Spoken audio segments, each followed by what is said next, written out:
Salut à tous et bienvenue encore une autre fois à notre émission de Pain, Vin et Fromage, curtotie du département des langues étrangères à l'Université de Sonora. Aujourd'hui, on aura un invité très spécial. Il est chargé de protéger les intérêts et de défendre les droits de la population française qui habite à Hermosillo. On parle de Thierry Calmus, géologue à l'Institut de géologie et consul honoraire de la France pour Sonora.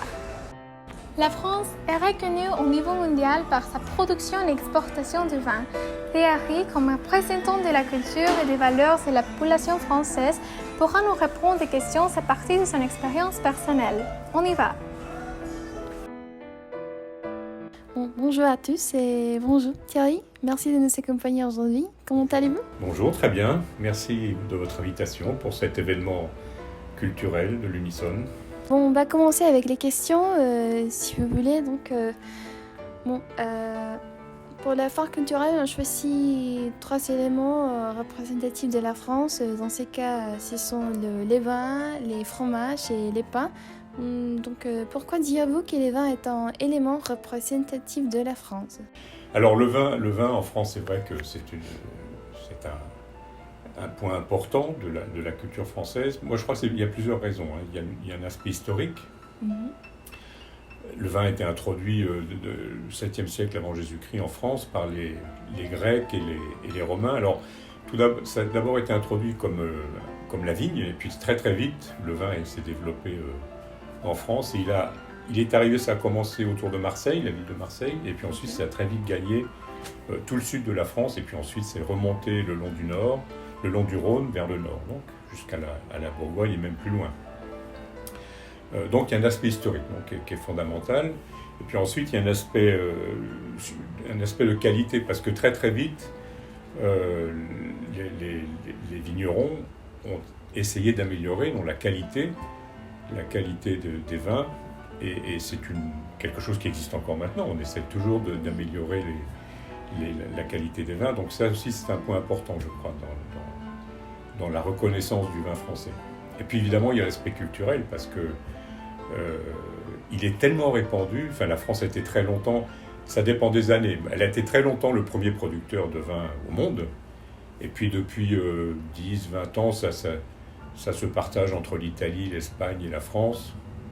Et puis l'autre aspect, je crois, de son importance, c'est l'aspect gastronomique, parce que le vin, alors évidemment, j'en disais un mot tout à l'heure, on peut bien sûr boire du vin tout seul, mais c'est vrai qu'on pense aussi au vin et l'accompagnement du vin avec les repas. Donc je crois que le vin, il forme une partie de la gastronomie française. Bon, j'imagine que vous avez déjà goûté des autres vins, des autres pays, des autres brands. Quelle différence avez-vous trouvé entre les vins français et les autres? Alors moi je suis vraiment pas spécialiste. J'ai commencé à connaître des vins étrangers quand j'ai voyagé un petit peu en Europe. Je suis allé en Italie, alors j'ai bu le Chianti, entre autres, et puis en Grèce.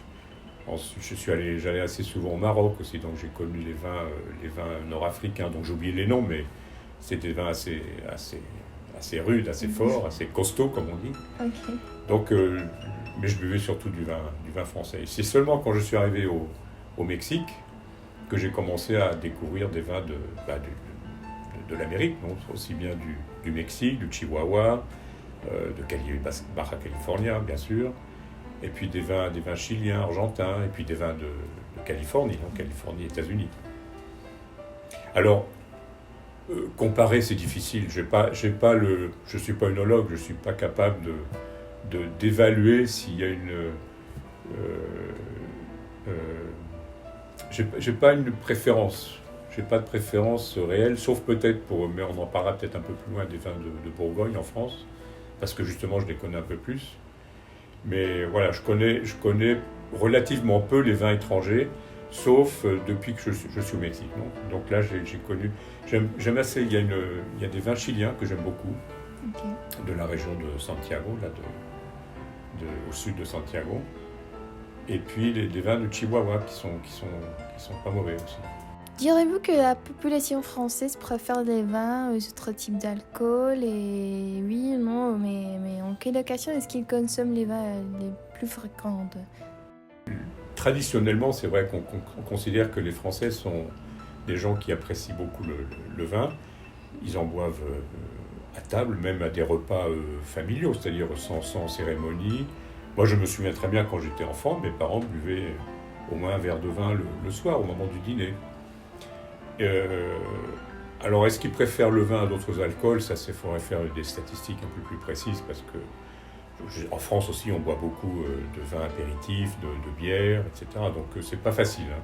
Mais c'est vrai que pour le repas, c'est quand même le vin, je crois, qui prime. Alors, on en boit à toute occasion, évidemment des fêtes familiales, des fêtes qu'elles soient religieuses ou laïques, des cérémonies. Alors, ce qu'on fait beaucoup en France, c'est le vin d'honneur. Hein, c'est ça, le vin d'honneur. Donc, en général, c'est lors d'une cérémonie où on n'invite pas tout le monde. Alors, par exemple, à un mariage, il y a d'abord la cérémonie, le mariage civil, où on invite des gens à un vin d'honneur, c'est-à-dire qu'on leur offre du vin ou du champagne. Le champagne est très important dans la culture de la fête française, et avec quelques canapés. Et puis ensuite, il y a la cérémonie, le mariage religieux, et là, après, il y a un dîner, une fête, où des gens qui sont au vin d'honneur ne sont pas forcément invités. Donc, ça, c'est un moment important. J'aime beaucoup, moi, la tradition de boire du vin ou du champagne dans les concerts. Dans les concerts, à l'entracte, à l'opéra, ou à un concert de musique classique, philharmonique. À l'entracte, il y a toujours un bar dans les opéras, et on a pour coutume de boire un verre de vin ou une coupe de champagne. C'est un moment que je trouve très agréable, où on unit à la fois le vin et la musique et le spectacle. J'aime beaucoup ça. Bon, c'est vrai que les vins ont une connotation plus élégante que la bière, par exemple. Donc, oui, ça fait sens. Quel type de vin vous recommanderiez aux personnes qui ne connaissent pas beaucoup de types de vin? Le type de vin. Bon, on vient de parler du champagne. Moi, je recommande le champagne. Enfin, c'est mon point de vue. Hein. J'aime beaucoup le champagne. Ça se marie avec tout. On peut le boire seul, on peut le boire en apéritif, on peut le boire en dessert, on peut le boire à n'importe quel moment. Je trouve que c'est un vin très agréable, très, très convivial. Et puis alors, j'en ai parlé tout à l'heure, moi j'ai une préférence pour les vins de Bourgogne, c'est-à-dire dans la partie centre-nord-est de la France. Le terroir, ce qu'on appelle le terroir, c'est-à-dire tout ce qui entoure le vin, la production du vin, le relief, la terre, font que les vins de Bourgogne sont, à mon avis, peut-être les meilleurs. Mais bon, chacun ses goûts. Alors, et c'est vrai que là, j'en connais quelques-uns et je pourrais recommander. Il y a des vins blancs et puis des vins rouges.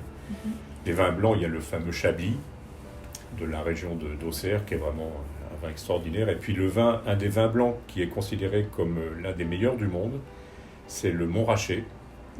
Le Montrachet, dans la région un petit peu au sud de Dijon, qui est vraiment un nectar. C'est vraiment délicieux. Puis alors, sur les vins rouges, il y a le Volnay, le Gevrey-Chambertin, j'en ai noté le Clos Vougeot, le Mercurey, qui sont vraiment des vins extraordinaires. Et puis alors, si on descend plus au sud, le long de la vallée du Rhône, il y a ce qu'on appelle le vin de Côte-du-Rhône. Et là, il y a le Cros-Hermitage, qui est un des très bons vins de la région. Châteauneuf-du-Pape aussi. Bien, juste pour terminer, est-ce que vous avez des conseils au sujet des camps et avec quels aliments c'est mieux de goûter du vin? Quand à n'importe quel moment, mais plutôt à partir de 13h de l'après-midi, parce que Parce qu'ici, oui. Par exemple, je vais vous donner un exemple. Nous, on boit avec mon épouse, on fait souvent un petit apéritif le soir quand on rentre du travail. On ouvre une bouteille de vin et puis on boit un verre ou deux. Et ce qu'on disait tout à fait au début, et ce que vous avez compris là dans le thème de votre entretien, c'est vin, fromage et pain. Et ça, je trouve que c'est un moment délicieux. Alors, le vin ne va pas avec tout, hein. Bon, évidemment, il y a la règle classique, le vin rouge avec la viande et puis le vin blanc avec le poisson. Mais par contre, il y a des plats avec lesquels le vin ne se marie pas du tout. Par exemple, des salades avec de la vinaigrette. Il ne faut pas boire du vin avec le vinaigre, même si ça provient du même enfin, pas toujours, mais il y a du vinaigre de vin. Les légumes aussi, les légumes verts tout seuls. Quand il y a de la viande, ça change, mais les légumes ne vont pas avec le vin.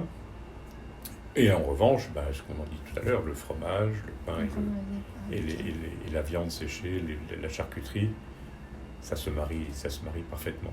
Ok. Bon, c'était un entretien très intéressant. Merci d'avoir accepté de faire cet entretien. Et bon, quelque chose que vous voulez ajouter au sujet de vin, de vin? Eh bien, je rajouterai une anecdote, si c'est possible, si vous Oui, permettez. Je suis géologue, moi, de formation. Oui. Et en 2009, j'ai participé à la recherche de terrain, de terroir et de sol propices à la plantation de vignes au Sonora. Et comme vous le savez peut-être, maintenant, le Sonora produit du vin dans la région de Cananea. Et donc, j'ai eu l'occasion, comme géologue, de participer à la recherche de ces sols susceptibles de recevoir la vigne. Et donc, c'est pour une anecdote pour dire que mon métier de géologue m'a permis aussi de me rapprocher du vin, mais tout au début de sa formation, c'est-à-dire au moment de la plantation, simplement. Et bon, merci d'avoir accepté cet entretien, Thierry. Merci à vous, merci à toi. Bon, on espère qu'on se verra à la prochaine. Avec plaisir. Au revoir. On connaît déjà un peu de l'histoire du vin en France et aussi comment est-ce qu'il le boivent et avec quels aliments. J'espère que vous avez bien passé notre émission de pain, vin et fromage. Je vous attends à la Cuvilla avec un verre de vin. À la prochaine!